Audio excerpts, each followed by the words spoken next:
for user data to Barack Obama's presidential campaign, and in doing so may have violated the law. Fox News 24/7 headlines anchor Brett Larson has more on that. Brett, what do you know? Hey, Tucker. Yeah, not a good week to be Facebook, basically. What we're finding out today is there's reports that in 2012, they may have just given user data to the Barack Obama campaign. There were reports in the Daily Mail that the former person who ran the Facebook campaign for Barack Obama, the social media for him, that someone at Facebook said, "We're giving this to you because we agree with you." Of course, giving them that information for free would be a violation of the federal campaign finance laws, because that would be a violation of rather direct or indirect giving of. They're basically giving a campaign donation in that situation, and you can't do that in federal elections, so both for the president and for Congress.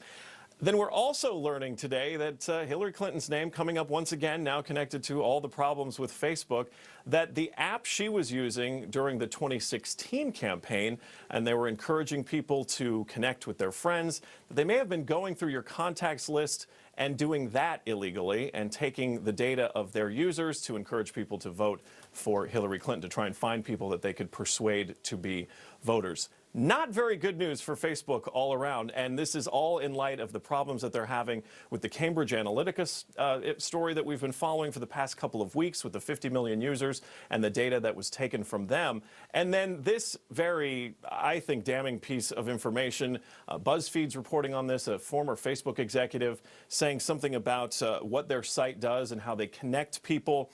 And he, in part, says about Facebook, anything that allows us to connect more people more often is de facto good, despite the fact that they had concerns that doing this could even allow someone to coordinate a terrorist attack or even expose someone to bullying. So, Tucker, it is a bad week to be Facebook.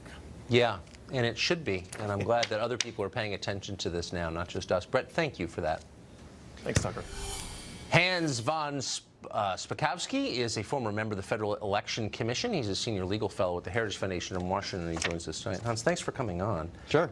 So if it turns out that the Obama campaign received this data, that would be an in-kind contribution, correct? It is, because it's very valuable data. And in fact, the former media director for the Obama campaign said that Facebook actually came to their offices and said, well, we don't normally give this data out, but we're going to let you have it because we favor your campaign.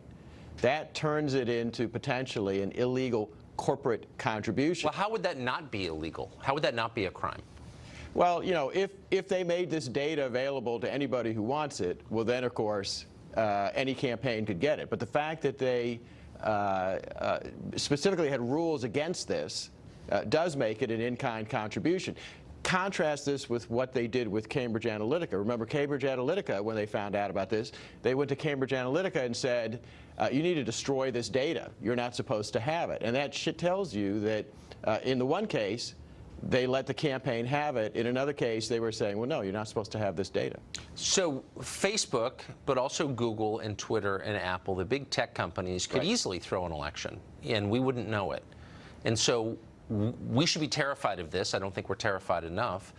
But what is the U.S. Congress, what are the appropriate agencies in the executive branch doing to make sure that these huge companies who have more power than any companies have ever had in human history are remaining transparent? I mean, we're certain this is not happening. What are they doing to reassure us of that? Well, for example, in the case of the Obama campaign, potentially getting a corporate contribution, which is illegal, that ought to be investigated by the Federal Election Commission, where I used to be a commissioner, because it's a potential violation of federal law. No idea whether they are going to open up an investigation. Potentially, also, the U.S. Justice Department could investigate it, because if it was an intentional and knowing violation of the law, that takes it from being a civil violation to a criminal violation. So both of those federal agencies have potential jurisdiction over this. So far, no one has said at any of those agencies that they're going to open up an investigation. That's what they ought to do, though. Yeah. Oh, yeah. Well, if you have lunch with any of your friends, encourage them. I will do that. Thank you very much. Facebook is the only company with a big political effect, and politics isn't the only way tech is hurting America. Not by far. Next week, we're spending all week on a special series on what big tech is doing to you, your children, our culture, this country, our politics. It's changing all of those things, and we should know how, and we're going to tell you how. Well, the media were utterly scandalized when anonymous reports suggested that the Interior Secretary, Ryan Zinke, may care more about competence than about diversity. Did he commit a sin in hiring on the basis of ability? What sin? We'll tell you next.